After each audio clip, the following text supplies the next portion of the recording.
அன்பானவர்களே, அன்பு வணக்கங்கள்.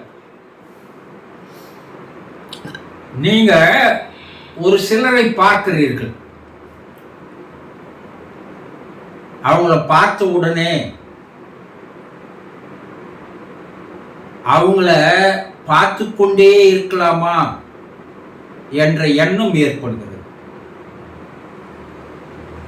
அவர்கள் கிட்ட போய் பேசலாமா என்ற எண்ணம் ஏற்படுகிறது. ஏதோ ரொம்ப நாள் அவர்களோடு பழகிய மாதிரி ஒரு ஃபீலிங் ஏற்படுகிறது. ஒரு ஆண் ஒரு பெண்ணை பார்த்தாலும் சரி, ஒரு பெண் ஒரு ஆணை பார்த்தாலும் சரி, இந்த சிம்டம்ஸ் எல்லாம் தெரிகிறது அல்லவா? ஆனா ஒரு சிலரை பார்த்தீங்கன்னா பார்க்கவே பிடிக்கலப்பா, என் மனசு அதுக்கு ஒம்பவே இல்லைப்பா, அவரை விட்டு விலகி இருக்கலான்ற எண்ணம் இருக்குப்பா. ஐயோ, அவங்கிட்ட போய் பழகலாமா, அவனை பார்க்கறதே பாவம்பா, அப்படி எண்ணுகின்ற எண்ணம் உங்க மனசுல தோன்றுகிறது இல்லையா? இது தினசரி வாழ்க்கையில நீங்க உலகத்துல வெளியே வரும்போது, வெளி உலகிலையும் சரி, அலுவலகத்திலையும் சரி, தொழிலையும் சரி, எப்போது இது போல எண்ணங்கள் உங்களுக்கு ஏற்பட்டு இருக்கிறது இல்லையா? இதுக்கு என்ன அடிப்படை காரணம்? அவங்களுக்கு உங்களுக்கும் முன்ன பின்ன பழக்கம் இல்லை இல்லையா? ஆனா பழகியது போல ஒரு எண்ணமானது ஏன் வருது? அவர்களை பார்த்து கொண்டே இருக்க வேண்டும் என்ற எண்ணம் ஏன் வருது? ஏதோ ஒரு சம்திங் அவங்க கிட்ட இருக்குங்க என்று நினைக்கிறீர்கள் அல்லவா? உங்களை அவர்கள் பக்கம் ஈர்க்கின்ற அந்த ஆற்றல் என்ன? ஒரு சிலரை சுத்தி எப்பவுமே மக்கள் கூட்டம் இருந்து கொண்டே இருக்கிறது இல்லையா?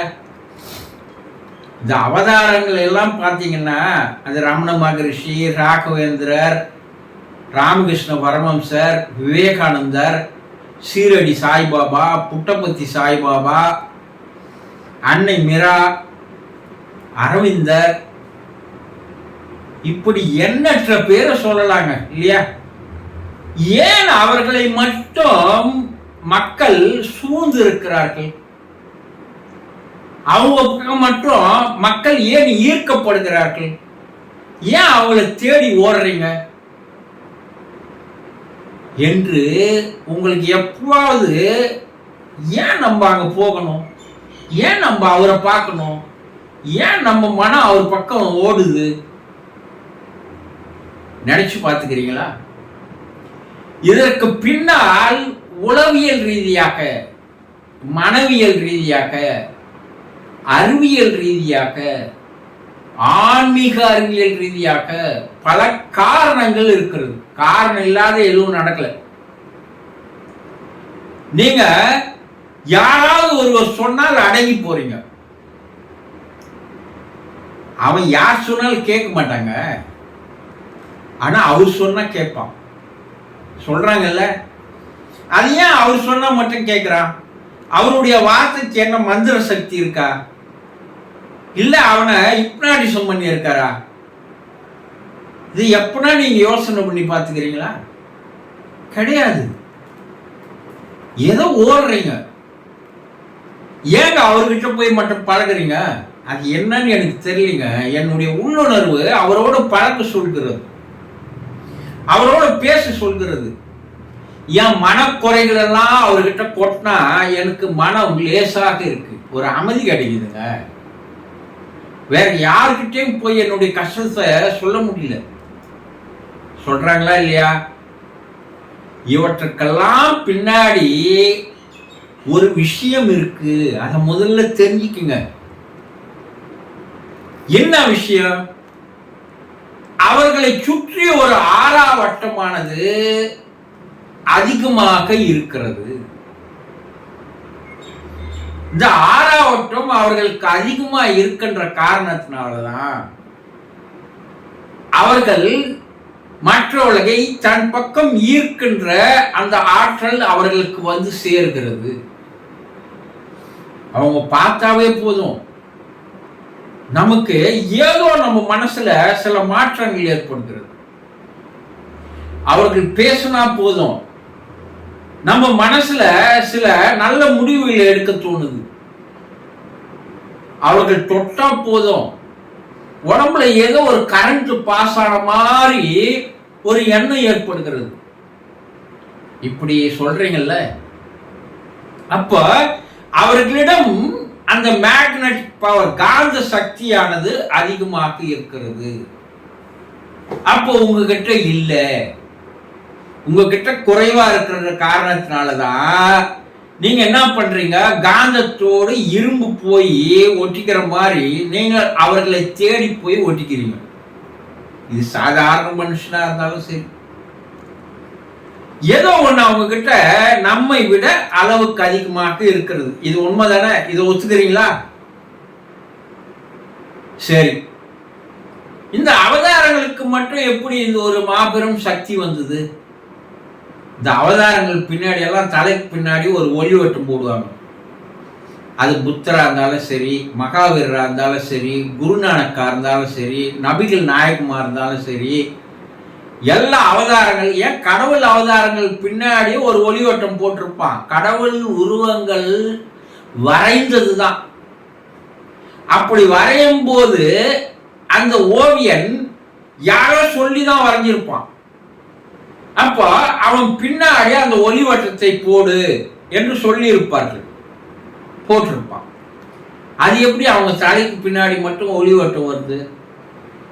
என்ன, அவர்கள் உடலில் அதிகமாக இருக்கின்ற அந்த காந்த சக்தியானது, ஆறா வட்டமானது வெளியே வந்து பரவுகிறது.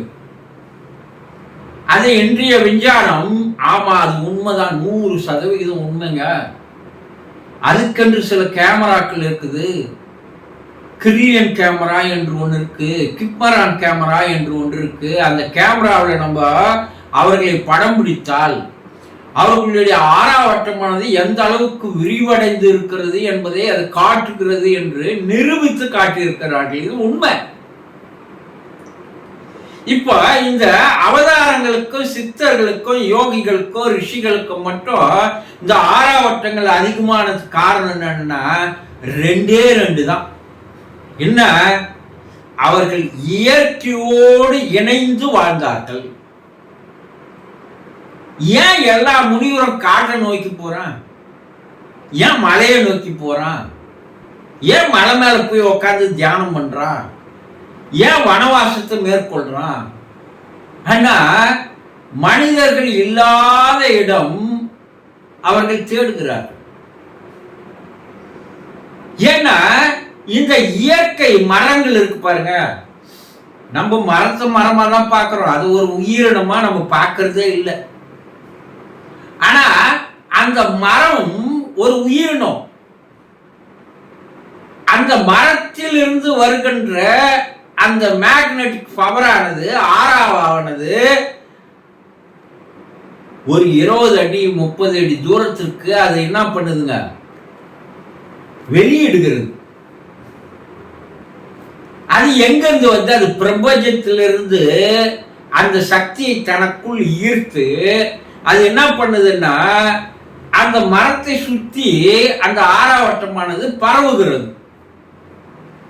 இப்ப காட்டுல போய் பாருங்க, எல்லா மரங்கள், இந்த மரங்கள் பூரா வெளியிடுகின்ற அந்த ஆறா சக்திக்குள் போகின்ற மனிதன் அவனும் சக்தி பெற்றவனாக மாறிவிடுகிறான்.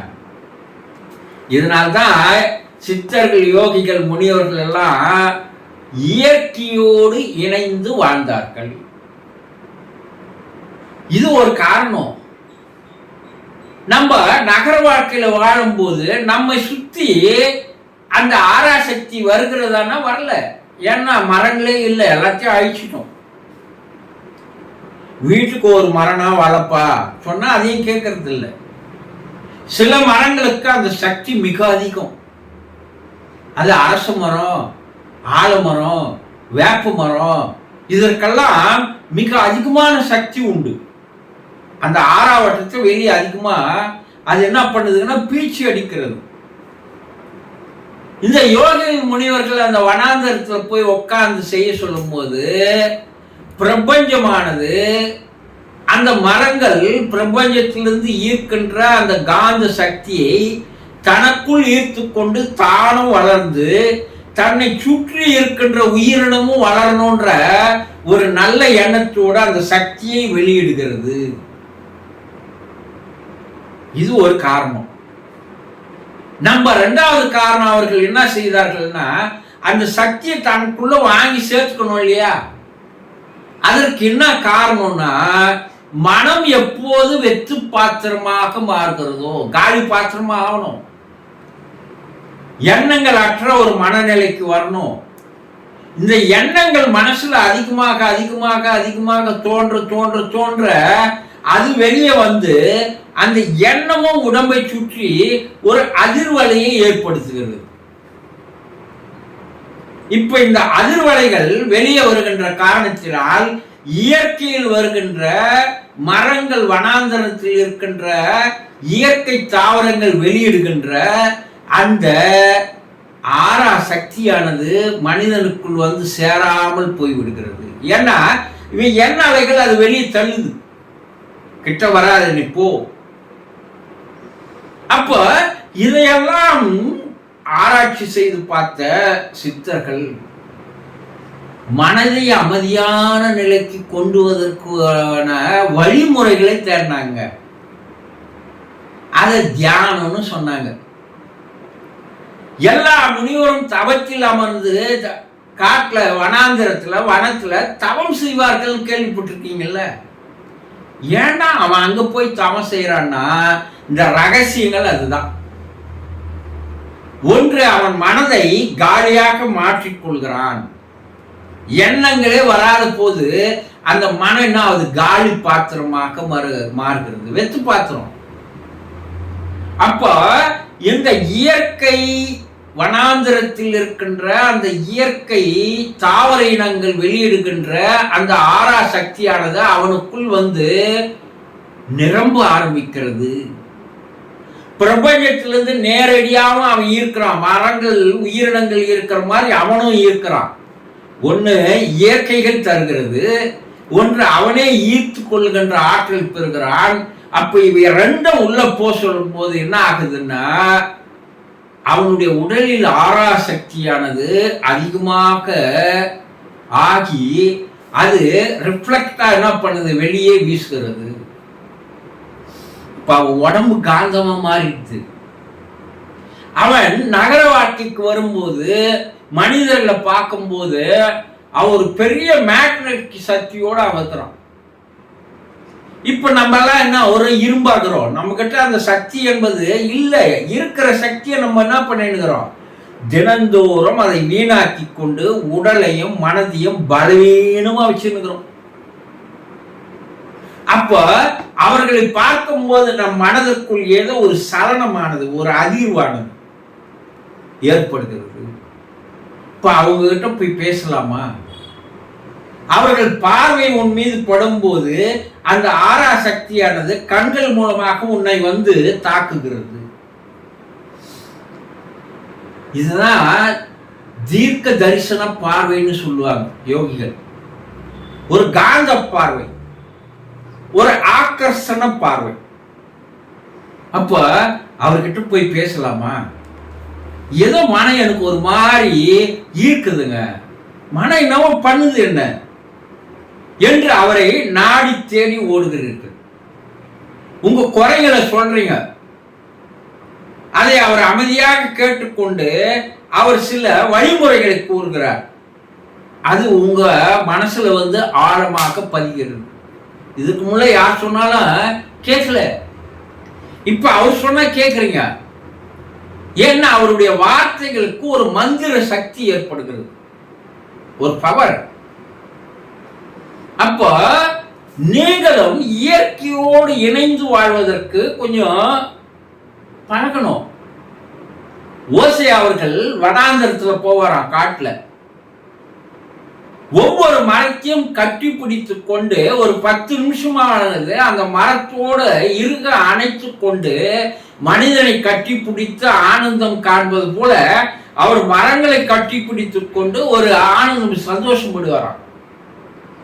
ஏன்னா அந்த மரத்தில் இருந்து இருக்கின்ற அந்த சக்தியை தனக்குள் வாங்குகின்ற ஒரு ரகசியமான ஒரு வித்தை, அது ஒரு கலை. நம்ம மரத்தை பார்த்தா கல் அடிக்கலாமா, கத்தி எடுத்து வெட்டலாமா? நம்ம எண்ணம் பாருங்க, அல்பத்தனமான எண்ணம். அந்த மரம் வாடி இருந்தா அதுக்கு தண்ணி ஊற்ற மாட்டான், அதை இன்னும் வெட்டிட்டு போடுவான். இந்த அல்பத்தனமான எண்ணங்கள் இருக்கும்போது இயற்கையை நீங்கள் புரிந்து கொள்ளவே முடியாது. விவசாயிகள் போய் கிராமங்களில் பார்த்தீங்கன்னா அந்த மரத்தை சும்மா தொட்டு பார்ப்பான். அப்போ ஒரு வைப்ரேஷன் அதுல இருந்து அவனுக்குள் பாய்கிறது. 2 கான்செப்டுங்க. ஒன்று, சில நாட்களாவது சில மணி நேரமாவது மரத்தோட பழக்கணும், மரத்தை கட்டி பிடிக்கணும், மரத்துக்கு கீழே உட்காரணும்.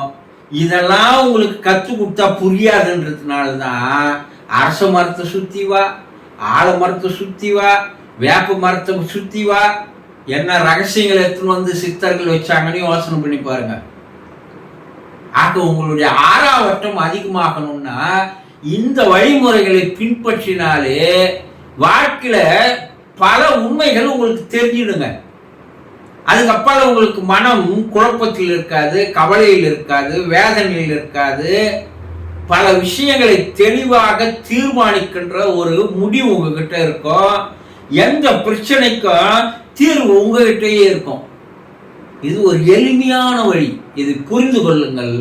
முடிஞ்ச அளவுக்கு வாரத்தில் ஒரு முறையாவது மரங்கள் எங்கன்னா இருந்ததுன்னா, அது அரச மரமா இருந்தா, ஆலமரமா இருந்தா, வேப்ப மரமா இருந்தா ஒரு மணி நேரம் அங்கே போய் உட்காருங்க. பல்வேறு அற்புதங்கள் உங்களுக்குள் நடப்பதை உங்களால் உணர்ந்து கொள்ள முடியும். சந்தோஷம்.